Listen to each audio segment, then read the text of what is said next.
ಕಪಿಗಳೆಲ್ಲ ರಾಶಿ ರಾಶಿಯಾಗಿ ಬಿದ್ದಿದ್ದಾವೆ. ಅದೂ ಅಲ್ಲದೆ ಈಗ ಕಾಣುತ್ತಿರುವ ದೃಶ್ಯವೇನು? ಹೊಗೆಗಳು ಆಕಾಶ ಕಾಲಕ್ಕೆ ಹೋಗುತ್ತಾ ಇದೆ. ಈ ರೀತಿ ಧೂಮ ಉಂಟಾಗಬೇಕಿದ್ರೆ ಏನು ಕಾರಣ? ಇದನ್ನು ಕೇಳಬೇಕಿದ್ರೆ ಬೇರೆ ಯಾರಲ್ಲೂ ಕೇಳುವುದಲ್ಲ, ವಿಭೀಷಣನಲ್ಲಿ ಕೇಳುವ. ಓ ವಿಭೀಷಣ, ಕೇಳುತ್ತಾ ಇದ್ದೇನೆ. ವಿಚಿತ್ರವಾದಂತಹ ಒಂದು ದೃಶ್ಯವನ್ನು ಕಾಣುತ್ತಾ ಇದ್ದೇನೆ. ನೋಡು, ಹೊಗೆಯು ಆಕಾಶ ಎತ್ತರಕ್ಕೆ ಮುಟ್ಟಿದೆ, ಧರಣಗರೆ ಒಡೆಯುತ್ತಾ ಇದೆ, ಎಲ್ಲರೂ ಕತ್ತಲು ಆವರಿಸಿದೆ. ಇದಕ್ಕೇನಯ್ಯ ಕಾರಣ? ಯಾರಯ್ಯ ಇದ್ದೀರಾ?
ಕಪಿ ಸೇನೆಗಳೆಲ್ಲವೂ ಕಂಗೆಟ್ಟು ದಿಕ್ಕಾಪಾಲಾಗಿ ಸಾಮಾನ್ಯವಾದ ಹೊಗೆಯಲ್ಲ, ಯಾರು ಕಾಣುತ್ತಾ ಇಲ್ಲ, ಕತ್ತಲವರಿಸಿದೆ. ಇದಕ್ಕೆ ಕಾರಣವೇನೆಂದು ತಿಳಿದೆ? ಏನಯ್ಯ? ನಮ್ಮಣ್ಣ ರಾವಣೇಶ್ವರನ ಮಗನಾದಂತ ಇಂದ್ರಾಣಿ ಆ ನಿಕಮಣಿಯಲ್ಲಿ ಮರಣೋತ್ಸವವನ್ನು ಕೈಗೊಂಡಿದ್ದಾನೆ. ಮಾಡ್ತಾ ಇದ್ದೇನೆ.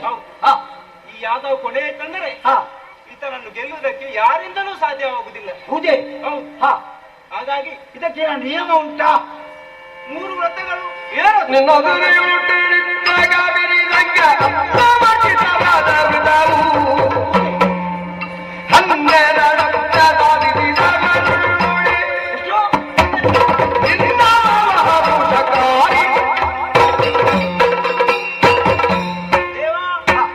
ಇದಕ್ಕೆ 3 ವ್ರತಗಳನ್ನು ಪಾಲಿಸಬೇಕು. ಏನಯ್ಯದು? ಅದೇನೆಂದರೆ ನಿದ್ರಾ, ಆಹಾರ, ಸ್ತ್ರೀ ಸಂಘವನ್ನು ಅವನು ತ್ಯಜಿಸಿರಬೇಕು. ಎಷ್ಟು ವರ್ಷ? ಅದು 12 ವರ್ಷಗಳ ಕಾಲ. ಹಾಗಾಗಿ ಯಾರಿದ್ದಾರೆ ದೇವ ನಮ್ಮಲ್ಲಿ? 12 ವರ್ಷ ವನವಾಸವನ್ನು ಮಾಡಿ ಈ ವೃತ್ತವನ್ನು ಮಾಡಬೇಕಿದ್ರೆ ಯಾರು ನಮ್ಮಲ್ಲಿ ಯಾರಿದ್ದಾರೆ?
ಯುದ್ಧಕ್ಕೆ ಹೋಗುವವರು ಯಾರು ಇಲ್ಲ ಎಂಬುದಾಗಿ ಆಲೋಚನೆಯನ್ನು ಮಾಡ್ತೀಯಾ?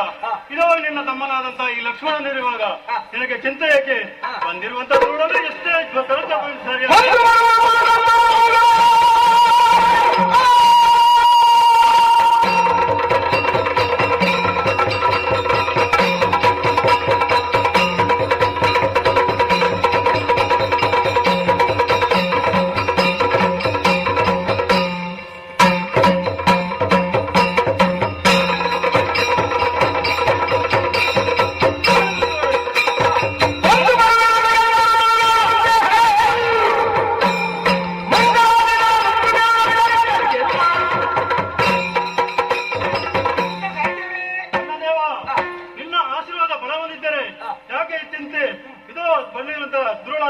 ಎಷ್ಟೇ ಶಕ್ತಿಶಾಲಿ ಹಾಗೆ ಹೇಳಿ ಅಂತಹ ದಾನಗಳನ್ನು ಇದನ್ನ ಆಜ್ಞೆ ಅಂದುಗಳು ನಾನು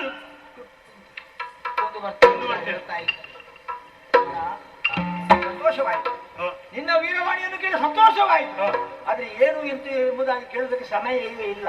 ಹಾಗಾಗಿ ದುಳ್ಳು ನನ್ನ ವಧಿಸಕ್ಕಾಗಿ ನಿನ್ನನ್ನು ಭಾರತಿ ಕಳಿಸಿದ್ದೇನೆ. ಹೋಗಿ ಬಾ.